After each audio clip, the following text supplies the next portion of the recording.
to be able to have an international webinar today with Ken Timmerman, famed journalist. I think he was once nominated for a Nobel Prize. He was once president of the Maryland Taxpayers Association. He is head of the Foundation for Democracy in Iran.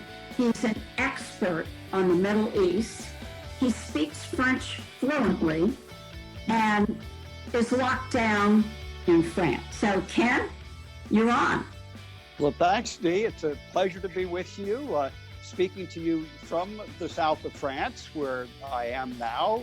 We are 6 hours ahead of you. So behind my house, the sun will go over the mountains and cast its long shadows by our house. And we're sitting here looking at the Mediterranean in the distance. Frankly, normally we come here to visit God's bit of paradise on earth. So that's the way we feel about this house. We've had it since 2003. I call it the house my Uncle Jesse bought because it was the proceeds of my book about Jesse Jackson in 2002 that allowed us to buy this house. Wow. I think I have that book. That's right. It's called Shakedown, Exposing the Real Jesse Jackson. And since then, I've written most of my books right here in this room where you see me now. And this is my refuge from the world. But big difference when we get here in early March and we're told that voluntarily we're going to be under house arrest for the foreseeable future. And we're given basically 24 hours notice of that. We didn't expect to be here this long. We expected to go back to Florida, where we live now, in the beginning of April, and we've rescheduled our flight 3 times. We've had 3 different flights canceled. The most recent one, July 2nd, was canceled as well because of the travel restrictions. Now, except for the fact that we are involuntarily confined, it's been great. But there's something about taking away your freedom that's elementary, and it really personal. I take it very personally. It gets on my wick. I think, I learned the hard way the price of freedom when I was kidnapped in Beirut as a young man. And it's something that you're willing to fight for. It's something our young men and women fight for on our behalf. It is the most important thing in life. If you are not free, you're not alive. And so the fact that a government could take away my freedom, our freedoms like that, without a vote, without any consultation, without any approval from the people, to me is something astonishing, stunning, and I was quite shocked that the French did not react stronger to this. But then there's the other side of the French character, and that is, the French are split in two the way we are in the United States, and half the country doesn't really like to work anyway. So if they were told they're going to be off work, paid for not going to work, they say, okay, we can deal with that. So a lot of people just stayed home. They're paid to stay home, and they say, okay, we can deal with it, not so bad. But there are many others, and we have neighbors and we have friends here in this part of the countryside, because we really are up in the countryside, up in the hill country above the sea, above the Mediterranean. People who are fiercely independent, and first of all, they did not believe in the reach of the virus in this area of France. There were hardly any cases down here. And second, they did not believe in the necessity of the government lockdown. So there's been a lot of kind of backdoor maneuvering by people down here in what I would call the free areas of France. The police have been going door to door and basically checking about 25% of the people then for their ID. In the beginning, they were not going door to door in the countryside, but they in some places in the cities, they would check people on outside. They were not going door to door. They would check people outside when they were walking, and you were required to have a laissez-passer, something that is really reminiscent of the Nazi occupation, a government document that you sign that gives you authorization to be out of your house to go buy groceries, for example. And you had to have that document, and if you did not have that paper with you, the French could, first of all, the gendarmes could fine you, and if they found that you'd been doing this more than a couple of times, they could arrest you and, ironically, throw you in jail for violating the house arrest. But you can go locally to the grocery store, right? You could go within, it was not clear how far you could go. You had to, they were very unclear about this. You had to check a little box and you say, yes, I'm going to go buy articles of first necessity, right? Essentials. But you had to go to the closest shop. You could not go 10 miles away or 15 miles away. You had to go to the shop that was closest to you. And if you got caught beyond that limit, again, they could give you fines. And if you were a repeat offender, they could throw you in jail. A form which you had to download from the internet every day that you were going to go out, and you had to sign it, date it, and put the hour that you left your home on it. And if you got caught in a police checkpoint, they would check the time and how long it took you to get to a particular place. And if it looked like, it took you an hour and a half to get someplace that was 5 minutes away from your home, they could also fine you. There was a woman in Paris who was fined for buying Tampax. And the policeman said, well, this is not a product of first necessity. You kind of say, what? So there have been a lot of abuses and a lot of complaints to the authorities over the way that this was administered. Have you had any protesting or anything of that sort? So protests were illegal. It was illegal to protest up until George Floyd. Now it's legal if you're going to protest police brutality or racism. That's okay. But it was illegal to protest the actions of the government. Any group, any assembly of more than 10 people was against the law. Antifa and those far left groups are promoting chaos. They're promoting the destruction of our society. They're promoting especially the end of Donald Trump. And I would argue, and I argue this in my new book, The Election Heist, which is about the November 2020 election and how a certain political party is going to steal it. One way or another, they're going to steal it. I think Antifa and these protests are part of the Democrat playbook. I wrote this recently in a column at Front Page Mag. You can find it at my website, kentimmerman.com, with a little sneak preview section from my book, a snippet of Antifa, which I wrote. I wrote this last November, sent the book to my publisher last November, 3 weeks after the election. And we're talking about November 2020, okay? This is in the future.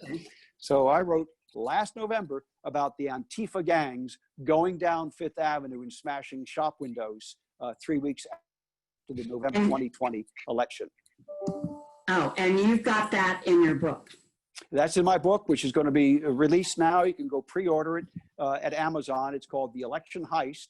And you'll learn an awful lot about the vulnerabilities of our election system. And seeing as you were in Maryland, Dee, and I know that you were involved in my campaign in 2012, my congressional campaign, people will recognize Maryland's 8th congressional district, which is the backdrop for the story of this book. You have a you ran in that district, didn't you? I ran in that district. I did indeed against Chris Van Hollen before he unfortunately became a United States Senator. And this was the last chance really to block him from ascending to the Senate.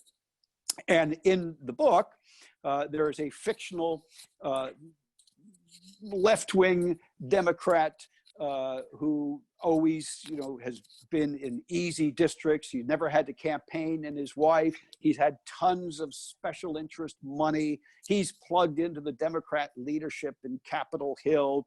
His wife is from a wealthy Baltimorean family, although they pretend that that's not the case because that would be terrible. Instead, she's a labor organizer by trade. But of course, when she wants to go see mom and dad get some money, she just hikes up to Baltimore or goes to their place at Rehoboth with the kids in the summertime. And so normally he would not have to fight for his re-election. But this year, he has got an opponent that he just doesn't know how to deal with. He's relatively young. He's in his mid-40s. He's wealthy. He's handsome. He's Hispanic. And he's a former TV correspondent. so now he's come back to Maryland from New York. We're up with a network in New York, and he's bought a local Hispanic radio station. And this guy owns the Barrio in Wheaton and Silver Spring, that whole area there. He owns the Guatemaltec, landscapers, the gardeners, the day workers, and the rest. All of these people who are the Democrat base, and they're all going to vote for Nelson Aguilar, the Republican candidate, and it's driving the Democrat crazy. So he ultimately makes a Faustian deal, right? He makes a deal with people plugged into the National Democrat Party who have a secret program to steal the election. And it's a secret program based on very sophisticated computer hacking. And I consulted all kinds of experts as I was to make sure I got all the details about the hacking right, but also made it simple enough and accessible enough that you and I can understand it, Dee. So you and I can both get how they did it technically. And you'll see that even our new systems with the paper ballots that you put into the scanners, even those systems are not safe. And I, was thinking. Yeah, I agree. I think they can be even pre-programmed to vote a certain way. To count. Right, and I learned this as I was doing my research. I said, well, gee, how can they hack a paper ballot? You put the paper ballot into the scanner. And I learned from a buddy in one of those 3-letter agencies in government, and he said, Ken, if it's run by software, it can be hacked. So just think of it. You're filling out your ballot, and you think you've got a paper ballot, and that's fine. But then you're putting it into a machine, and the machine scans it. What does it do? It makes a scanned image, a PDF document. It makes a computer image of your ballot. Well, that's all controlled by software. And if that software has been hacked or pre-programmed, as you say, it just flips the results. So in the book, in my book, The Election Heist, I call it the secret switch. And so the Democrat Congressman Hugh McKenzie, he flips the secret switch, right, along with the National Democratic Party and their candidate for president. And so you get a lot of fun. So there's a third of the book, which is the whole election night. So you're going, tit for tat, state by state, which state is here, which state is there. And you're going through election night. And then, of course, the last third of the book is the recount. And Dee, I know you know which state it's going to come down to for the recount. There's only one, Florida.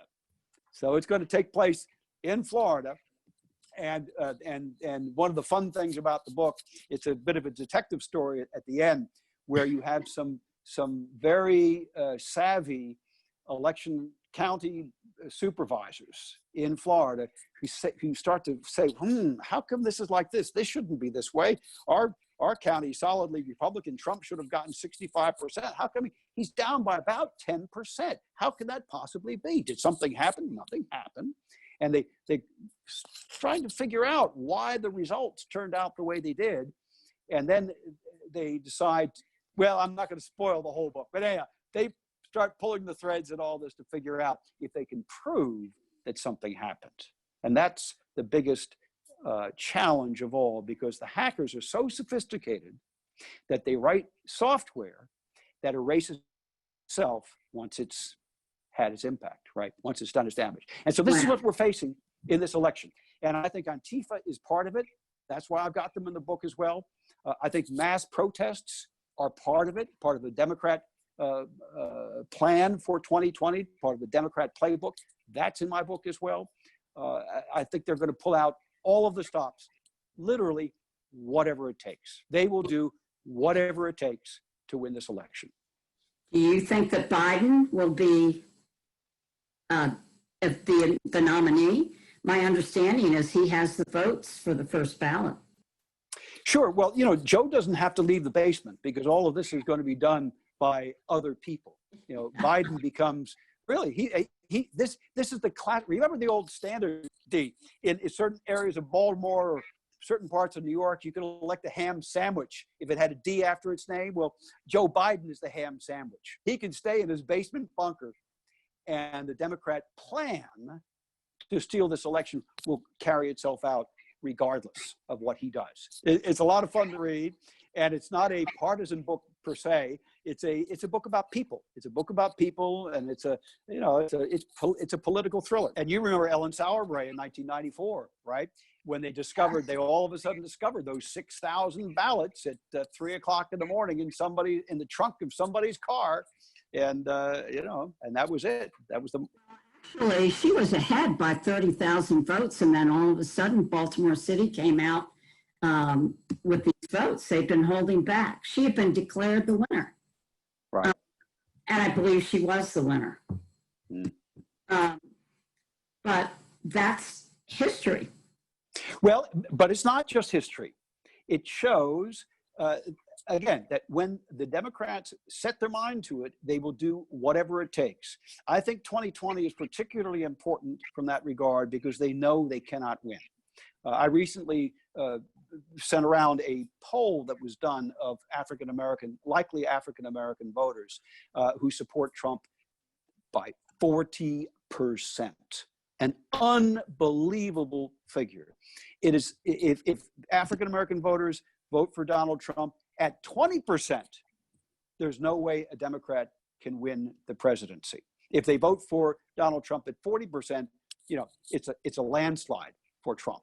So given those numbers and what's going on in the Black community in America, where people are waking up and saying, hey, we're being treated like we're on some kind of plantation or something. The Democrat Party has taken us for granted. They think that they can do whatever they want to do, and they're going to get our votes. We had a Democrat president. We had a Democrat mayor of Baltimore. We had a Democrat, black president, black mayor of Baltimore, Democrats, and a black chief of police in Baltimore in 2015 when Freddie Gray was killed. So what good has that done us to have these Democrats in charge of our lives? It's time to wake up. I heard recently that Donald Trump said to a group of black people, even if you don't vote for me, I will not let you down, meaning he would revive the economy, which he did. Nonetheless, he's constantly referred to as a racist to try and smear him. And I was involved with both the election, supporting Ellen Sauerbray, and I remember that terrible stealing of the election, the way they did it. We got no help from the Sun paper. My goodness, there was one incident where they discovered there were 20 votes from a certain property in Baltimore City. So they went down to see what was there, and there was no building there. It was a vacant lot. Very worried about these demonstrations because I think that the mass of demonstration and these mobs seem to be too great for the incident. And what I'm trying to understand what provoked the size of these demonstrations, not even in this country, but elsewhere. It seems to me to be highly unusual that we had demonstrations outpouring in the street to those sizes that they were.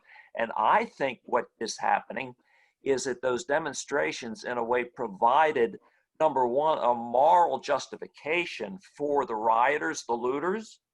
And then secondly, they provided a human shield for them so that the rioters could emerge from these demonstrations and do their destructive work. I'm with you. I think there's something very, very dark behind the latest incident. Yes, I think it's something that's very much calculated. And Robert, I think you're right. I think you're absolutely right. I think this is part of the Democrat playbook. What they're hoping is that they can mobilize these large numbers of people and keep them mobilized until Election Day. That's not going to happen. It never has happened in the past. They're hoping this will be 1968, but with a different result. Remember, they had riots in the streets in 1968 that turned violent very quickly. And instead of the Democrat winning the presidency in 1968, it was Richard Nixon on his law and order platform. And I think that's what's going to happen this year if they don't steal the election at the ballot box and through computer fraud. Maybe you might want to talk about the power of Google and social media. I think it's very significant that Twitter has sought to censor the president of the United States certainly the most famous Twitter user in the world, with a huge, huge following. And listen, let's be clear about this. 95% of the people, if not 98% of the people who work for these social media companies, big tech, Google, Twitter, Facebook, Instagram, they're liberals. They're liberals or further left than that. And they saw the way that Donald Trump used Twitter in 2016 masterfully, and he still is using Twitter masterfully. And quick parenthesis, to people who say he shouldn't use Twitter so much, I would really caution you, because this is his way of reaching directly to the American people without the filter of the media. So the people who are working at Twitter and at Facebook are saying, well, wait a second, he used our platforms to become president in 2016. Terrible, we can't let that happen again.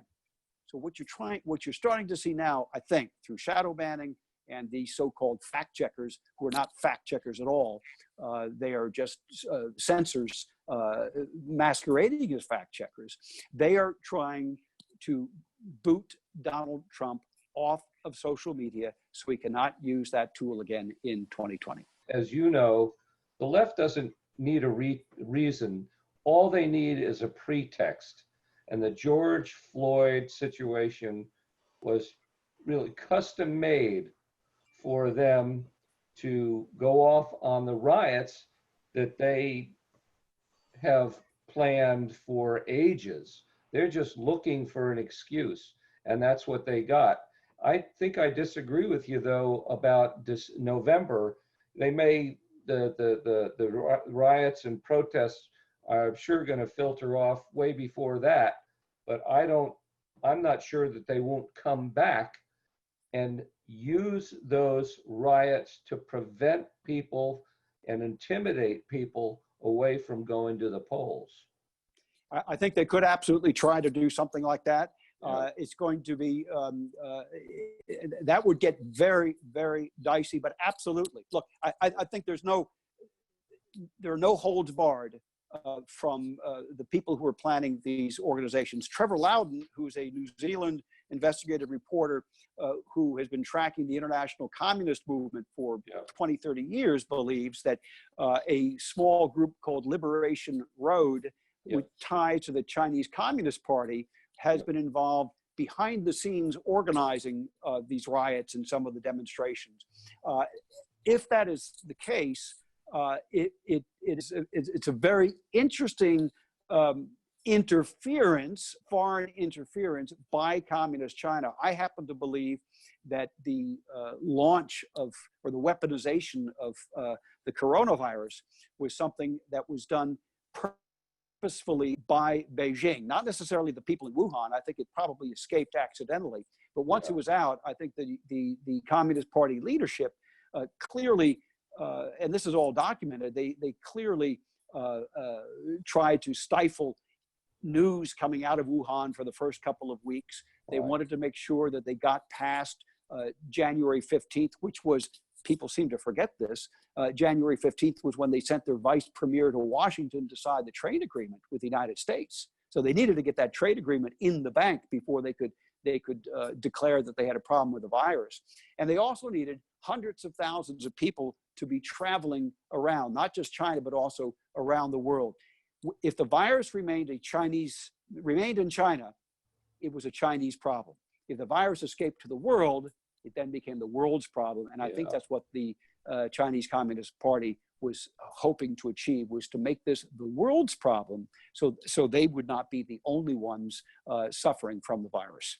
Right, and the Chinese have contracts to run many of the world's ports, shipping ports, and they had a contract in Italy, wasn't it, to build start a train that would go across Russia to China? Textile mills, but it was part of their One Belt, One Road initiative, and it was that area in Lombardy, by the way, that was the hardest hit in all of Europe. There's something like 300,000 Chinese migrant workers living there as a result of this agreement, which they signed, I think, in 2017 or 2018. So it was a recent agreement as part of the One Belt, One Road initiative, which is to link China through land and sea to Europe. Again, forget in the hindsight where there are these Monday morning quarterbacks. They forget that Trump cut off travel to China on the 27th of January. He was called a racist and a xenophobe by the Democrat leadership. By Schumer, Chucky Schumer, and by Nancy Pelosi. And then, shortly after that, he cut off travel to Europe. They said, oh, you don't have to do that. There are other ways of dealing with this. This is extreme. And now they say, well, he didn't take measures that were extreme enough. To be, when I lived overseas for 18 years, I was based actually in France, but hopping back and forth to Beirut and to Syria and to Iraq and other places in the Middle East, to Israel. When I came back to the US in 1993, I still believed that our partisan differences stopped at the nation's shores. And that might have been true somewhat up until the end of the 1980s. But boy, by the time Clinton became president, it was all over. And our partisan issues did not stop. And today, wow, forget about it. On the Trump campaign Foreign Policy and National Security Advisory Board in 2016, and provided background papers on Syria, on Iran, and other things to the then candidate Donald Trump, who didn't need them. He knew pretty much what he thought, and his instincts were right. There were maybe a few details he needed to bone up on, but he is such an amazingly quick study. This is a man who assimilates information at light speed. I've never seen anybody so quick as this president. But it was very clear that when he came into office, his intent, which he spoke about repeatedly, was to pull us out of these endless wars. No more endless wars in the Middle East. We're not going to fight a war for oil. We're not going to fight a war to try to bring democracy to countries and to peoples who don't want it and who despise us and our way of life, which is the mistake that George W. Bush made, and I and many other people made in Iraq, believing that they actually did want to enjoy the benefits of a participatory democracy. We were wrong. We're absolutely dead wrong about that. And the result is there for everybody to see. So Trump wanted out of all those wars. Now, he's been frustrated because the generals, starting, with Mattis and others, have kept him in the wars. He said, we're going to pull out of Syria. Then Mattis found a new mission for us just 1 week later. And I think that's one of the reasons that Trump fired Mattis. Every time Trump asked Mattis and the Joint Chiefs, give me an exit strategy for Afghanistan, get me out of Syria, they would come up with more reasons why, well, we can't just pull out, sir. We got to stay there and defend our interests. Well, what are those interests? Well, sir, if we leave, the terrorists might come back. And so Trump says, well, the terrorists come back, we'll just bomb them. I said, well, yes, sir, but if we don't have people on the ground, we won't know who to bomb. Now, okay, there is something to that argument, but there's not enough to that argument to keep us in Afghanistan for 20 years. I think we should be absolutely out of Afghanistan. We can quarantine Afghanistan. It's actually one of the few countries in the world that can actually be put under quarantine. We can pretty much prevent people from going in and going out. We have a pretty good database by this point of Taliban members and their family members. I think we can track them and track their travels and keep them from coming into the United States. Afghanistan, I think, is more resolvable than Syria and Iraq. Syria and Iraq have now become internationalized. They have become proxy wars with other powers involved. Russia, for one, Turkey as well. Israel is involved also in Syria, though not as a proxy player. The Israelis have been directly defending their own national security interests by bombing Hezbollah targets inside Syria. And I think they have every justification to do so. The others, the Russians and the Turks, are fighting proxy wars. So they have actually hired local mercenaries, if you wish, or local militia groups, local terror organizations, and using them to fight their wars. That's something that really we don't want to get involved in. It's a recipe for disaster for the United States. And I think the president understands that better than probably most of his generals. Do we have really in our favor to really regain, let's say, the prominence that we need and the muscle in terms of people power to stand up for what we do believe in constitutionally? Well, Chuck, I've got an answer for you, and a very simple, quick answer. We have Donald Trump, and we have somebody who actually speaks for the people. We have a billionaire who understands how wretched and corrupt the media elite society is, and he has rejected it, and he has chosen the people of the United States. When I was working, as a kind of surrogate for the campaign in 2016, I was writing columns in the Hill trying to explain Trump to people who couldn't understand the Trump phenomenon, the voice of the people who felt they had been disrespected, not listened to, not cared about for generations by the political elites. And all of a sudden, here was this guy. All of a sudden, here was this guy, and he was standing up for them. So that's why you have so many tens of thousands of people going to Trump rallies in Tulsa. I don't know how.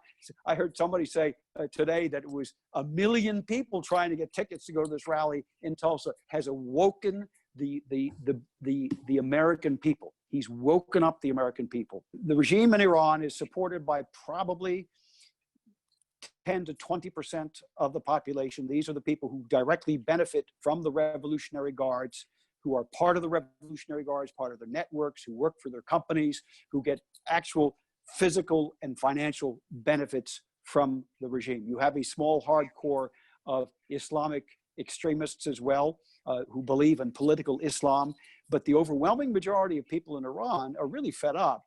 They would like to see a solution. Their problem is the regime has been quite successful in organizing the apparatus of repression.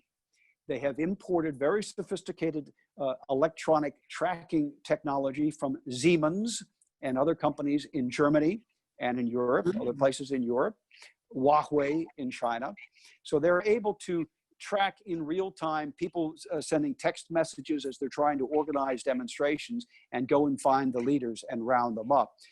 That is the biggest challenge to the opposition in Iran today, is leadership and keeping a core leadership alive and well and out of prison.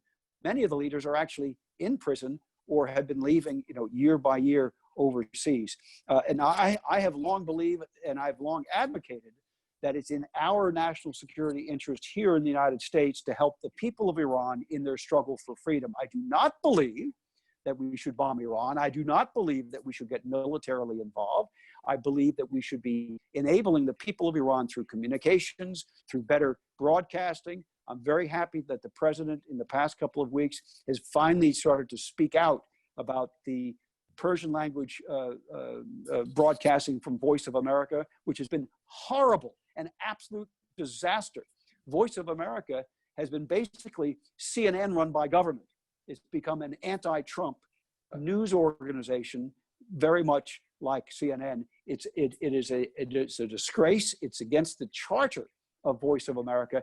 And I'm glad that the Senate has finally confirmed Michael Pack as the new head of the Broadcasting Board of Governors, so he can clean house inside Voice of America. But yeah, we can do things to help the people of Iran, but they're the ones who have to lead their revolution. It's not for us to do. Iran thing, the trouble with the supporting people who are trying to organize in opposition to the government is the government is essentially the Stalinist model, where they're willing to use whatever force is necessary to repress, to challenge their rule. In a certain sense, I believe it becomes necessary, maybe not to provide military backing in the form of our troops and things getting involved, but I think it requires, as the Soviets and the communist Chinese do everywhere, providing arms and supplies and enough resources for these indigenous groups to become a viable military threat to the regime, and that could force the regime to flee in the best case, or at least create a circumstance where they'd be able to defend themselves if the police come down, or if the state comes down and tries to quash them, like it did when Obama was elected and he did absolutely nothing, which is the most disgraceful thing I've ever seen in my life. Look, the Iranian people themselves, and I deal with all different opposition factions and groups, from left to right, from Baluchis to Kurds to Azeris to others, and they have a real fear that Iran will become like Syria, and that they really don't want to see that happen. The regime has a monopoly on weapons. Iran, the mullahs did exactly what Hitler did. One of their first moves was to confiscate weapons. So there are no privately held weapons that are legal in Iran today. And if you're found with a weapon, you will immediately be thrown in jail, tortured, and you may never get out of jail. So the armed opposition, the armed insurrection, is the kind of thing that's been promoted by the Mujahideen, the MEK, which is a communist group. They are an Islamic fascist, they are an Islamic Marxist group, if you prefer. And I've always been very, very leery of them. They are hated by the Iranian people because they made common cause with Saddam Hussein during the Iran-Iraq War in the 1980s.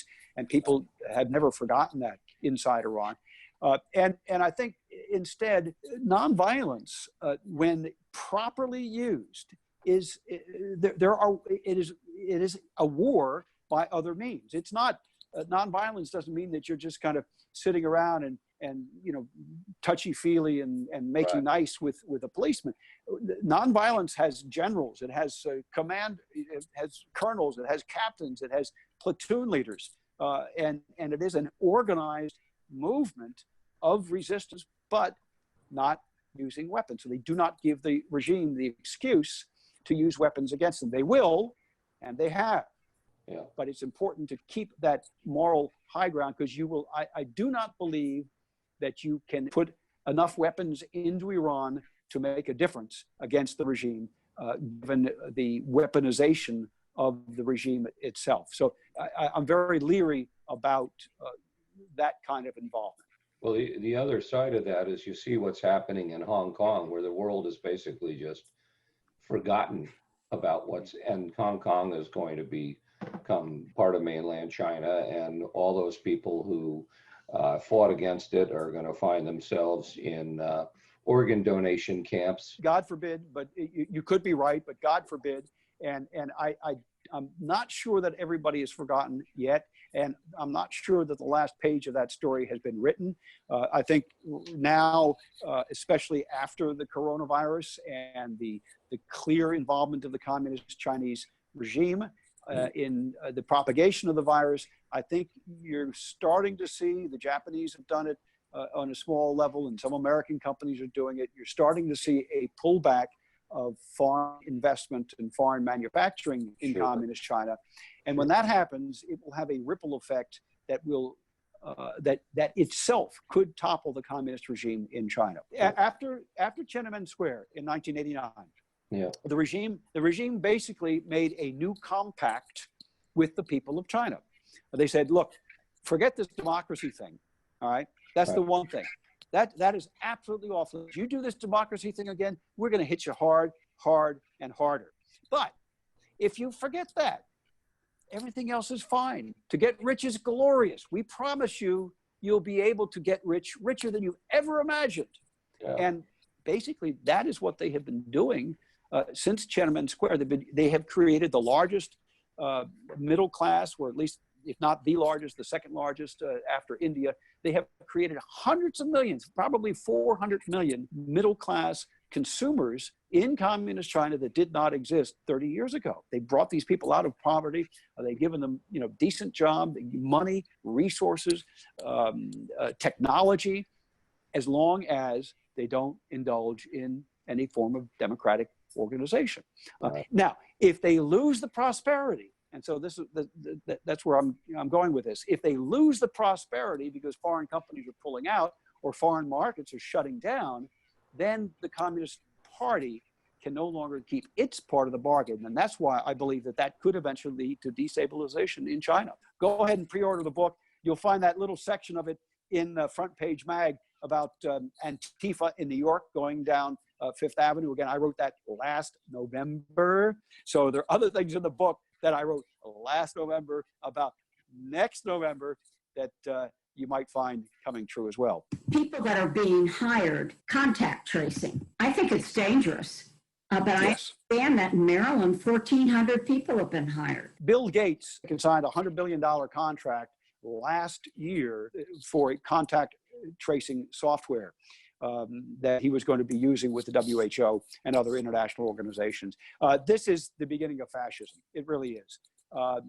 Hitler used the world's first computers, the first IBM computers in Germany to contact trace anybody of Jewish ancestry. You would say, well, this is for a worthy goal, a worthy purpose of there's a health benefit to it. Well, there might be in the beginning, but just you wait what they're going to do with it. Just you wait what the government's going to do with it once it's kind of like registering your firearms. You want the government to know how many guns you got in your house? Really? And you want them to know that? What are they going to do with that information? I would be very, very leery of participating in any contact tracing operation. And I certainly would not approve government hiring people to carry that out. Yeah, when I take my cell phone with me, big tech knows where I am all the time. That's right. And so you want government knowing where you are too? I don't. In Washington, D.C., a gun-free zone, except all the criminals have got guns, right? So the toughest gun controls in the United States in Washington, D.C., and one of the highest crime rates in the country. Look, this is what happens. This is the way it works. So let me just encourage people, go to my website, kentimmerman.com, kentimmerman.com. You'll find some information about the Election Heist, my newest book, and all my other books, and links to articles that I'm writing and other webinars that I've been doing recently. It's been a real pleasure to be with you, Dee. Well, thank you very much. Thank you, everyone. Thank you. Thank you.